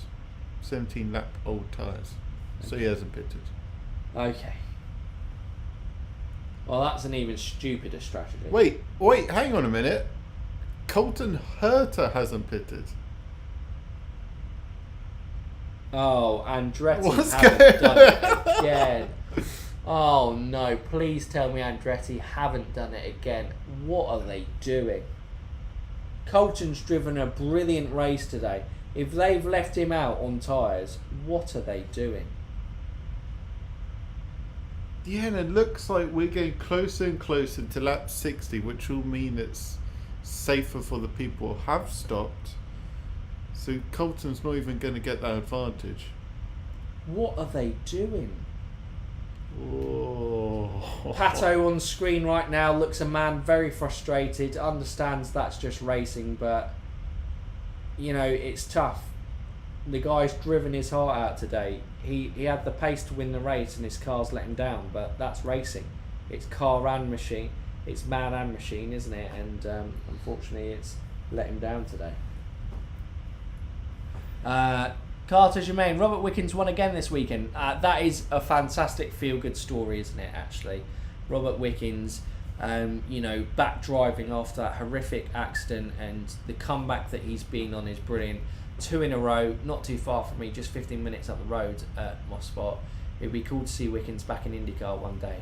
Cheers from Canada. Cheers for Carter joining in chat. But yeah, unbelievable. It is, what Robert Wickens is doing is truly inspirational.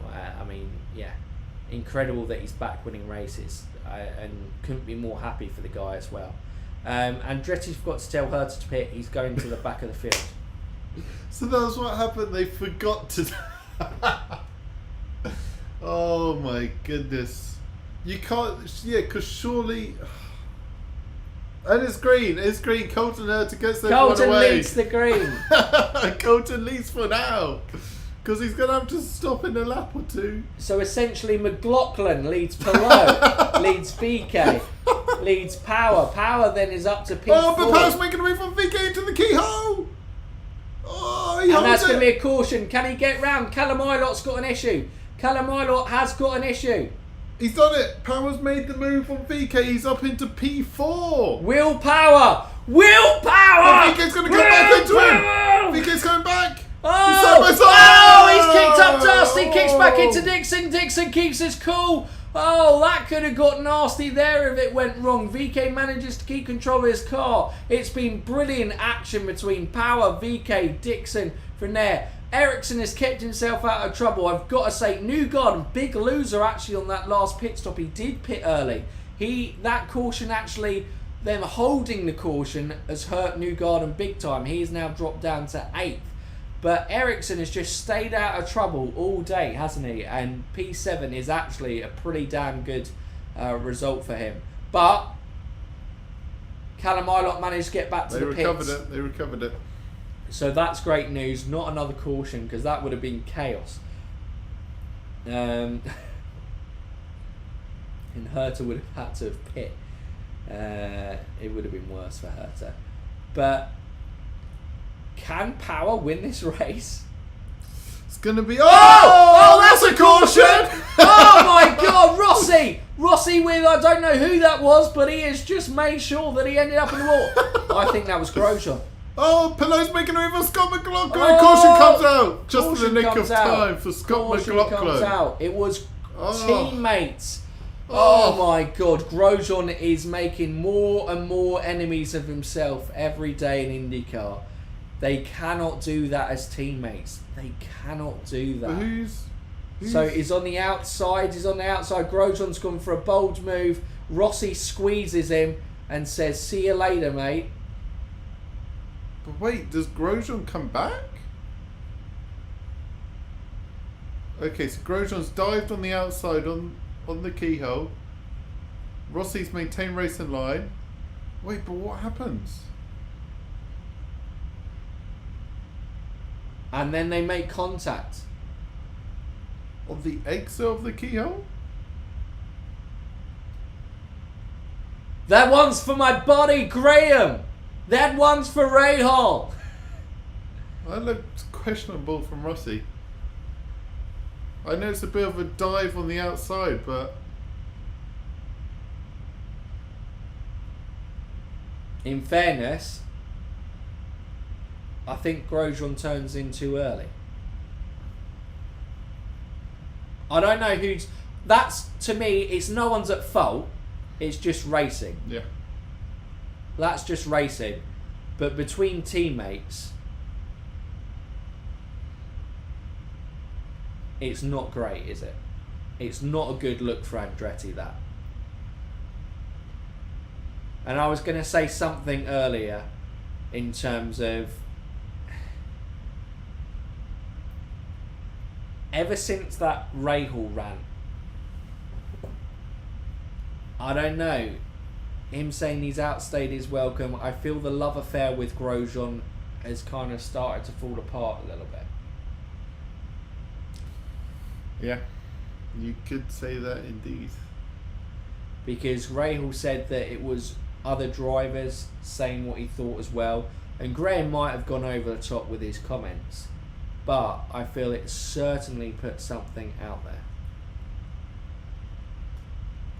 Herta now comes into pits. Benefiting off this caution right now as he comes into the pit. Surely the rest of the field are shaking in their boots. Colton Herta and Andretti strategy here isn't a masterclass. Let's be honest, this perfectly sums up Andretti for the past 2 or 3 years. Teammates crash each other out and a strategy blunder. From all 3 cars being in great positions. 3 of the top 10. Rossi had been there. Grosjean had a great recovery drive. Rossi and Herta had driven strong races. Callum Ilott, bless him, he's got a smile on his face. He's been fantastic. His car's given up on him. But it is such a physically demanding track for drivers and also the cars, and we've seen a lot of that today. But oh my God. Whew. I can't believe what I've just seen with with Rossi and Grosjean. Yeah. As teammates, like, Michael's going to be getting them in a room afterwards, surely, and going, what the hell is going on? Because you can't race your teammates that hard. Yeah, that was wild. But that all stems back from how hard he raced Colton, wasn't it? And pushed Colton wide. A race, I can't remember the race. It might have been at Barber. He raced, obviously Rahal was the contact, but he raced Herta very hard from there, and I think they probably made a pact with themselves to say that they're not going to stand for it anymore. But Will Power is third. 20 laps to go, and he has been the quickest man on track all day. Bearing in mind that Will Power started 21st, he spun, went to the back of the field. So Will Power, if he wins this race, has essentially gone from last to first. Last to third is still pretty damn incredible for what Will Power has done right now. But oh my God, what a race, he would say. And that, I would start to believe then. Stuff the jinx in. When he spun, it's over. We believed too early. Now we're back on it. Sorry, Cloxy, we don't know any streams from there. All we can do is stream ourselves and take from there. Look, they're just talking about it. They're saying what we're saying. First lap spin. He's gone to the absolute back of the field. There he is, dead last. And now he is running third. Is Rossi getting a penalty? We have no commentary because obviously we can't hear and also commentate with you guys. But I don't believe he has a penalty. So it's going to be coming up to green soon. Wait, I just registered. Will Power's on reds, and Palou and Scott McLaughlin are on blacks. He's got to make the move early because the reds will fall and then the blacks will come in and he won't be able to make his thing. So expect a hard restart from Will Power. 19 laps to go at Mid-Ohio. Can Will Power do something absolutely spectacular? Oh, this is going to be a cracking finish to the race. You thought the F1 was a good finish today. You wait until this finish. I think we're going to see something special here.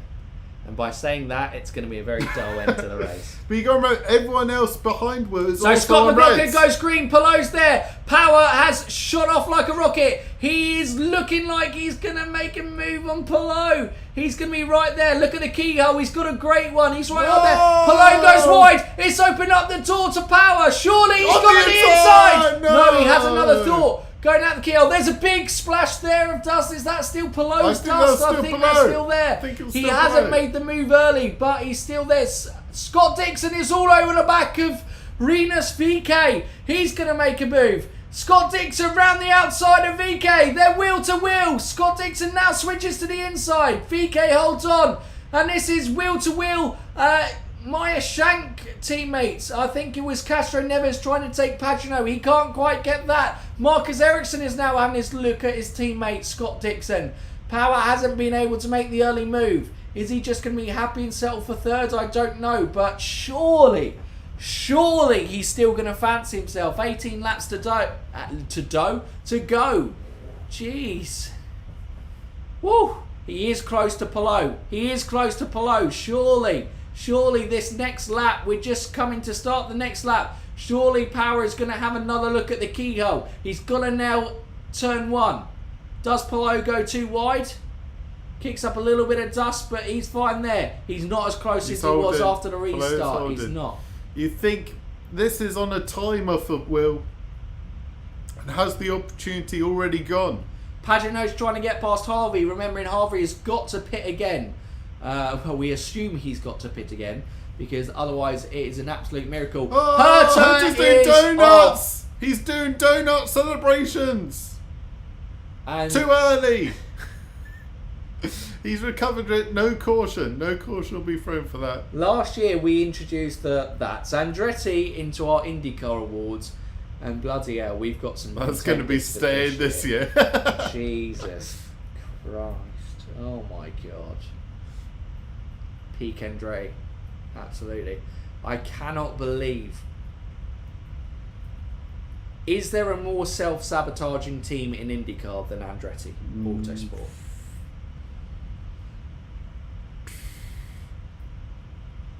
Can't really see it. Can't really see it anywhere else. Got another look at the replay of Grosjean. So Grosjean looks up, goes into the side pod of Rossi. So Rossi's probably not happy with that. Oh, that was on the lap before they went green. Well, that was going up to green. Herta's just sent it. On Jimmy. No, that's Connor Daly. Can't make that. Oh no. Oh no. There was a little touch there. Oh my God, Grosjean has just spun out Herta. Little. Oh my God.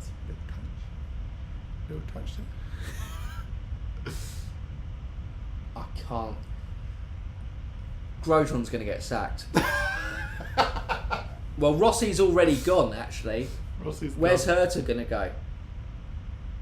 Nobody's going to want to be his teammate.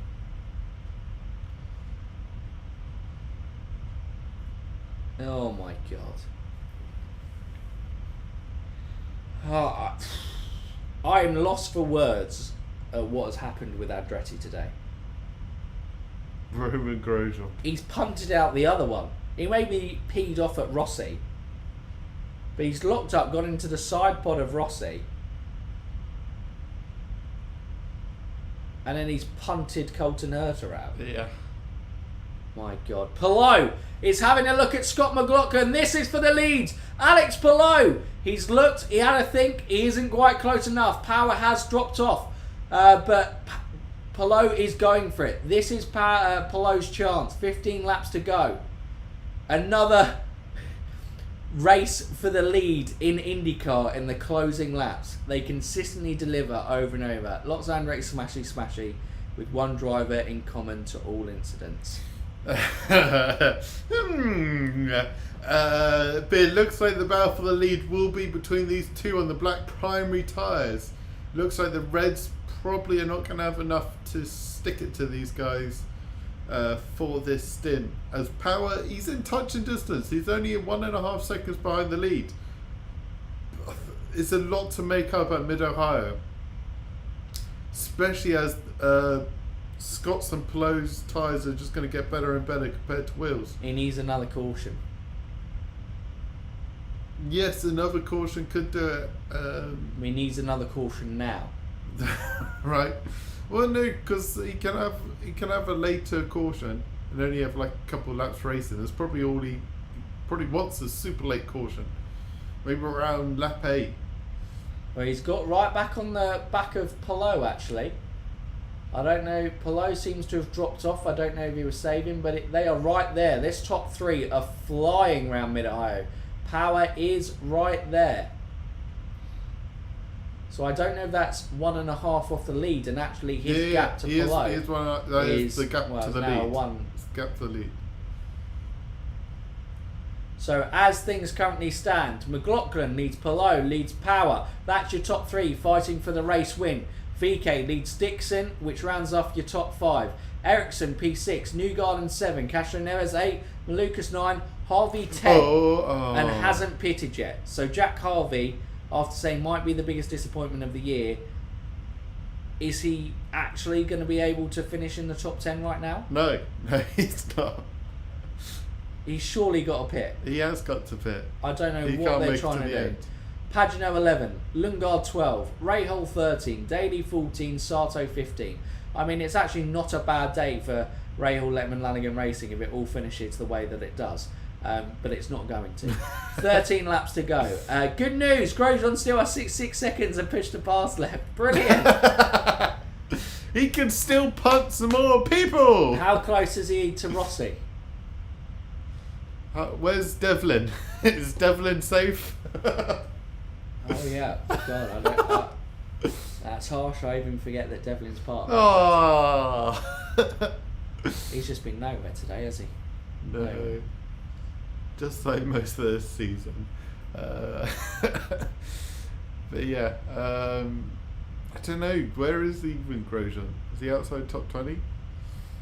If Harvey still has to pit, he will 21. end up at the back of the pack without a caution. Yep. But he was in the pits about 5 times, so I think one of them was for a drive-through penalty, so I wouldn't be surprised if he does end up at the back today. I feel like it's going to be close racing to the end, but it's going to be Palou having to hound McLaughlin into a mistake rather than... I think the tyres are pretty much going to be the same. I don't think there's going to be a pace difference. The only one is if somehow Power's tyres hold on, but I think he's struggling. He's struggling to stay with them. For Power, it would be fantastic to push it all the way to the end and try to go for the win. But Power needs to think about the championship. He needs to not make sure he burns out those tyres. 3rd is a great result for Will. He closes the gap to the leader. Maybe as things currently stand, if Will Power wins this, if comes 3rd in this race, the gap between him and Marcus Ericsson is 20 points. That's which not is bad. Really attainable. And we've got plenty of racing still to go. We've got the doubleheader at Iowa to come up as well.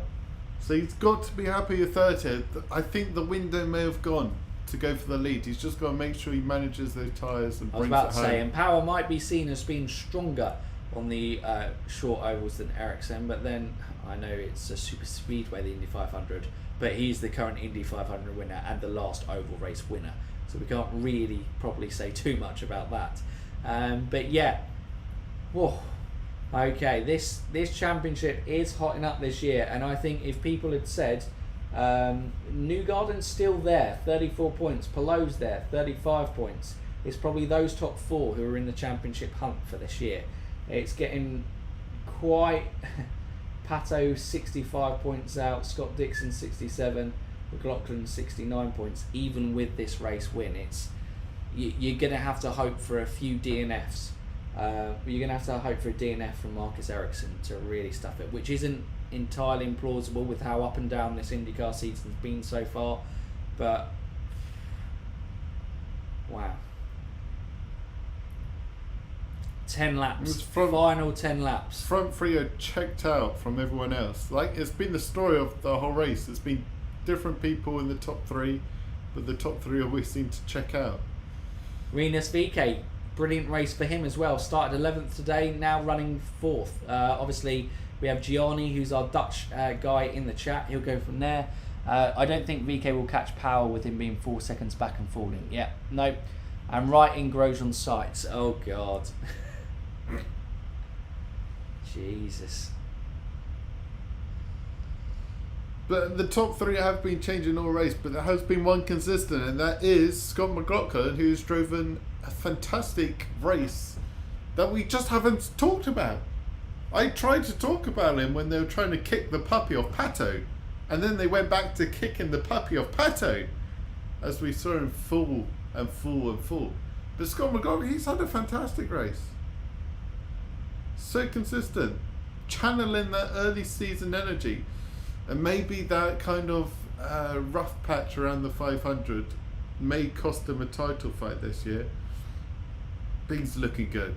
He's looking like proper acclimatizing to the top of the IndyCar kind of hierarchy.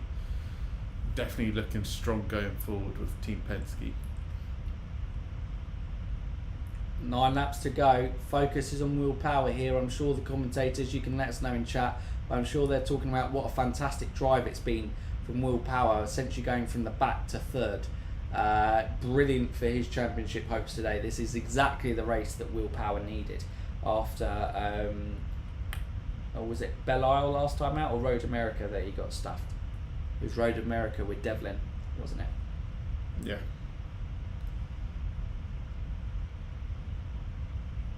Oh, we're getting another Andretti contact.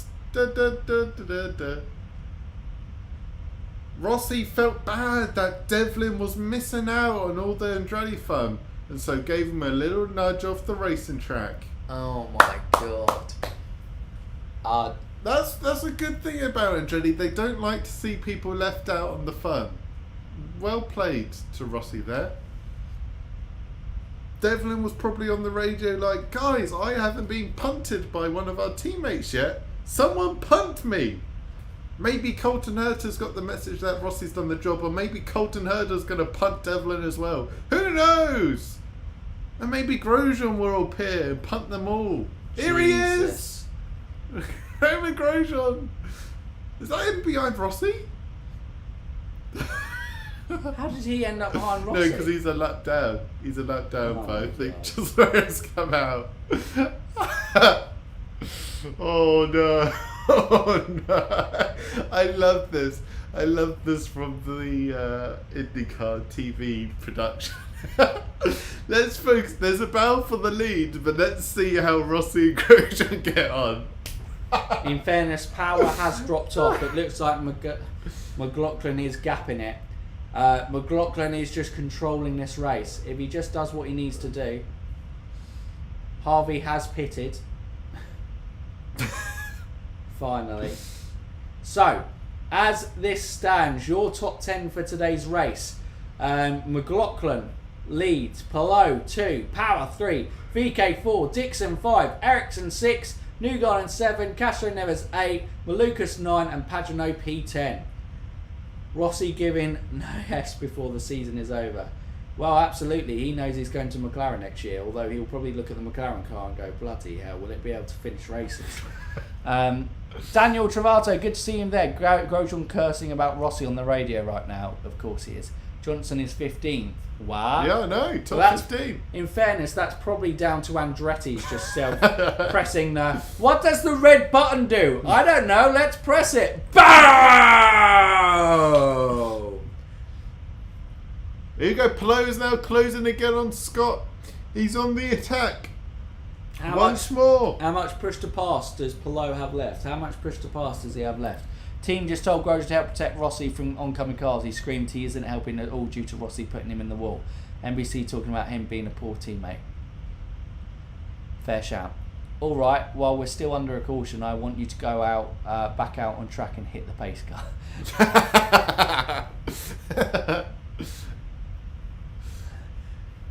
Hit the pace car. What? Well, you've hit everything else out there. Oh, VK, look at that Tash, eh? Whoa.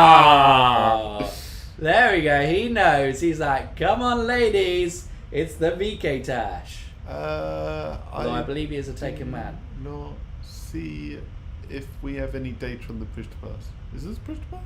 Might be. Surely not.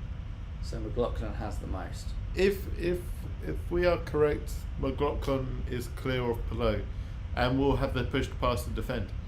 Mid-Ohio is the Days of Thunder remake in 2022. Love it. Jeez. McLaughlin. Okay, look. Give McLaughlin his dues. Come on. Tell the world how great McLaughlin is. I already have. Yeah, I know. But tell him again. He deserves it. Look.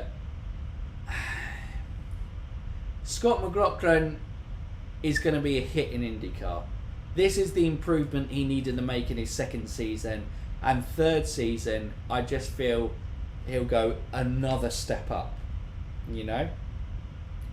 I think it's too much to ask for him to rein back anything championship-wise this year.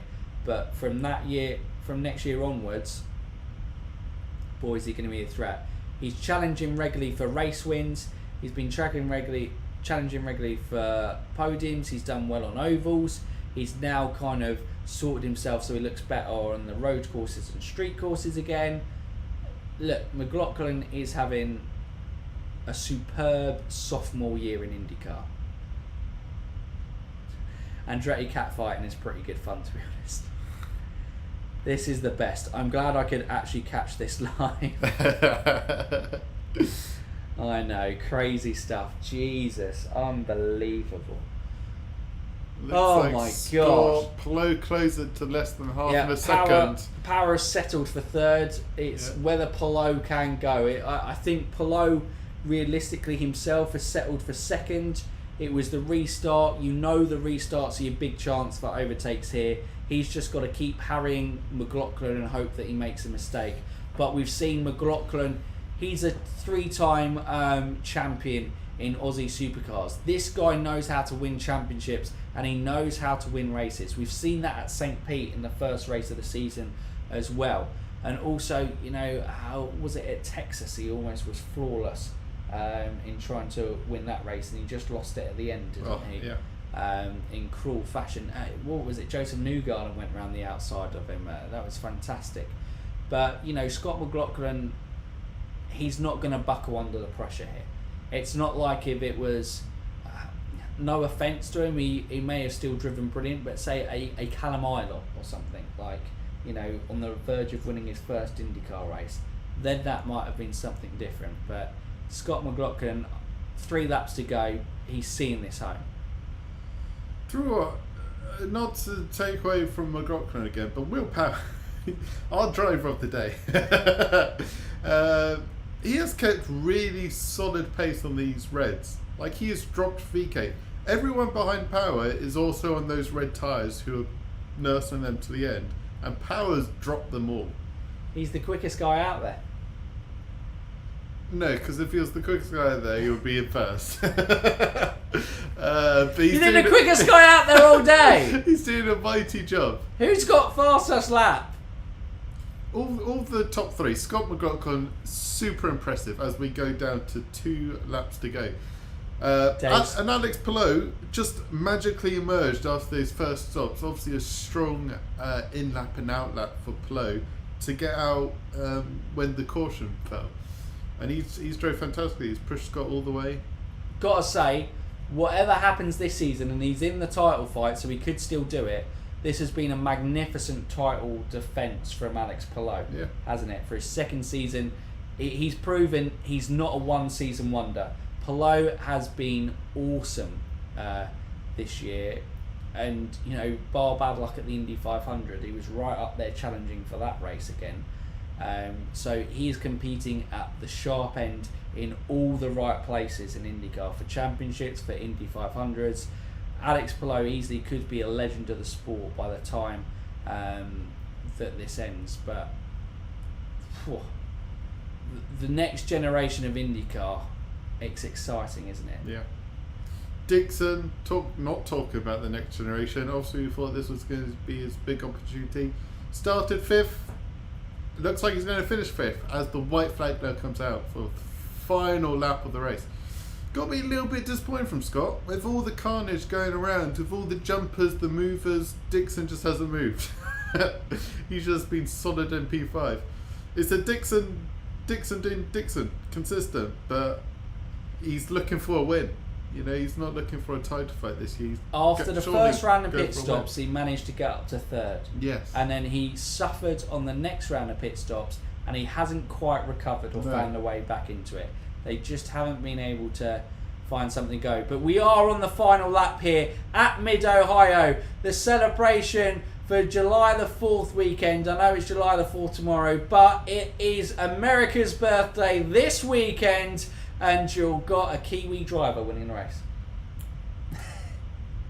But it's Team Chevy. Team Chevy! Team America! A brilliant, absolute, fantastic drive from Scott McLaughlin here as he goes through the last corners. Palou harries him to the line, but Scott McLaughlin wins in Mid-Ohio. Alex Palou 2, Will Power 3, and Scott McLaughlin. What a drive from the Kiwi driver. As we were just speaking there about the Kiwi legend in the sport, Scott Dixon, could Scott McLaughlin go on and become a legend himself within the IndyCar series? As we said, it's a fantastic sophomore season. This is his second win of this season, isn't it, for Scott McLaughlin? Superb. Team Penske have been brilliant this year. Will Power is the best of them so far. But yes, Scott McLaughlin, what a drive from him. As soon as he got that opportunity on the first cautions, and when Pato started to lose power, he hasn't really looked back in this race, has he? He's really controlled the race. Once he got the opportunity to lead, he's basically took this race with two hands and gripped it. It was brilliant. What a race. Some fantastic overtakes. An absolute meltdown of a performance from Andretti Autosport out there today. Will Power, although McLaughlin's won the race, has to be the drive of the day, coming from the back to finish on the podium and reduce that gap at the top from Marcus Ericsson in the championship. Stephen, your thoughts?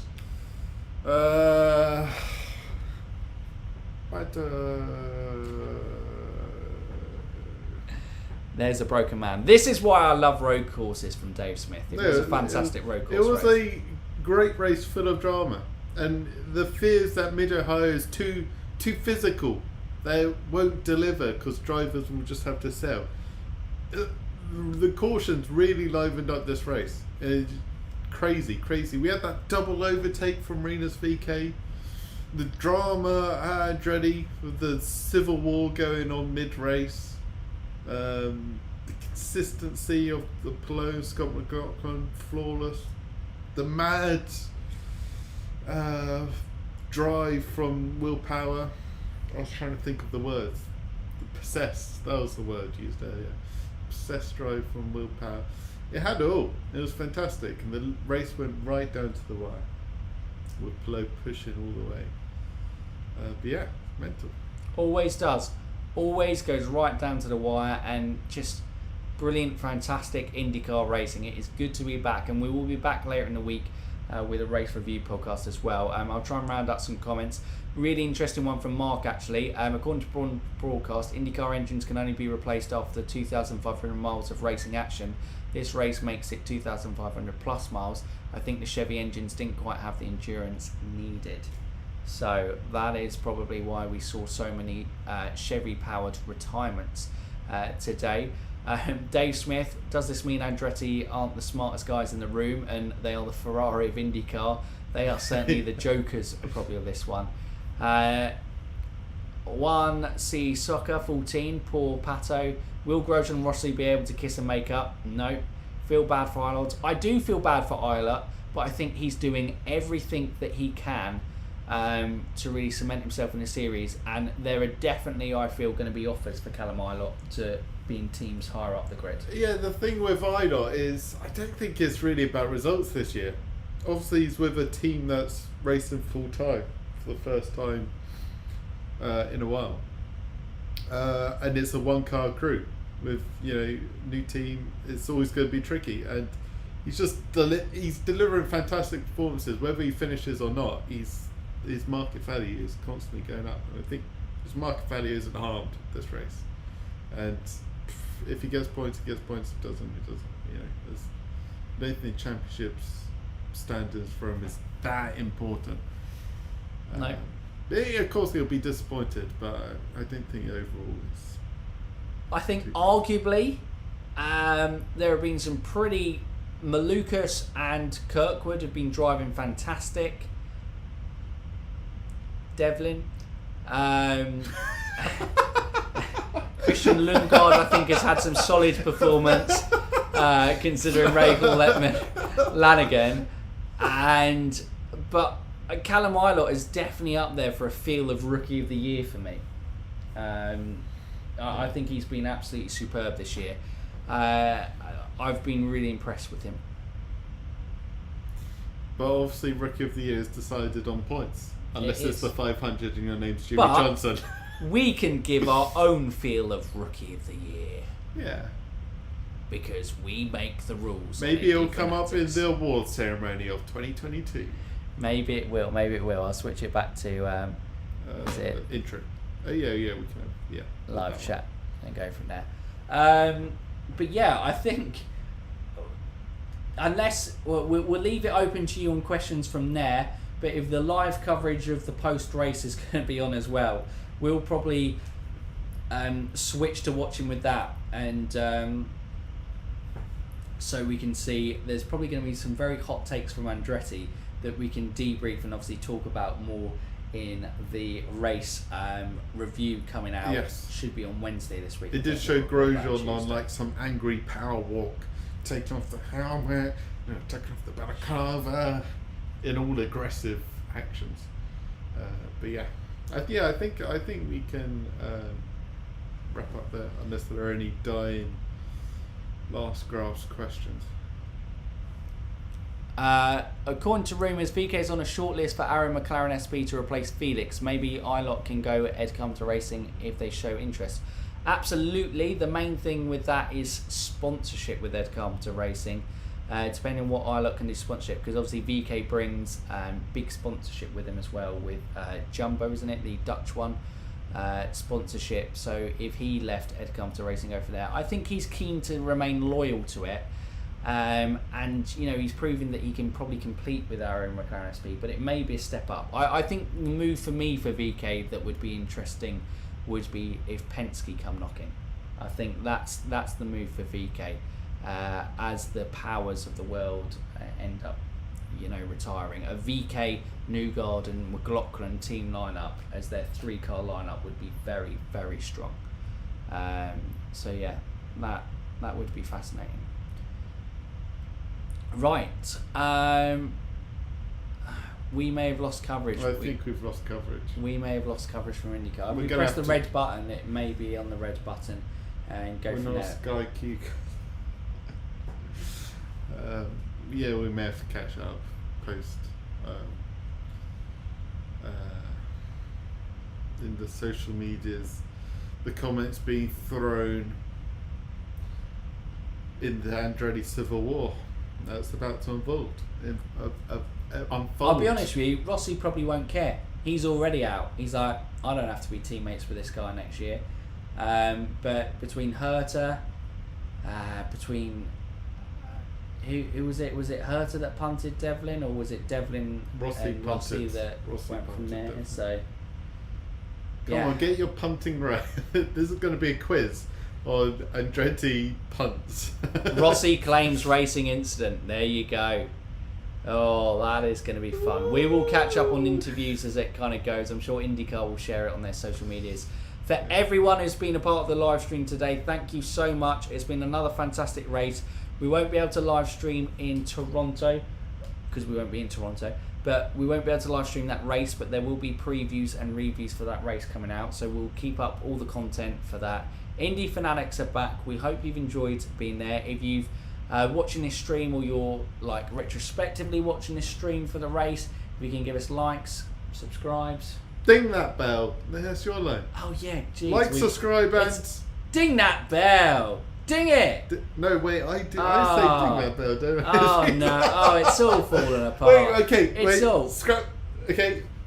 If you're new around here and you haven't done so already, what can they do, Stephen? You can like, subscribe, and ding that bell. Ding it! But no, guys, it's been great fun, great comments in the chat, a great race to kind of share with all of you. Grosjean appears to have run away from the pit reporters. Oh dear. Oh dear. Oh dear. But no, as always, guys, thanks for sharing it with us. We can't wait to share the next live stream race with you, but also getting involved in the comments for the previews and reviews with you. But that's it from us today. Any last words from you, Stephen? No. Well, that's it from us. Enjoy the rest of the kind of Andretti debacle. Congratulations to a fantastic race win for Scott McLaughlin. Willpower driver of the day. And for now, you Indy fans,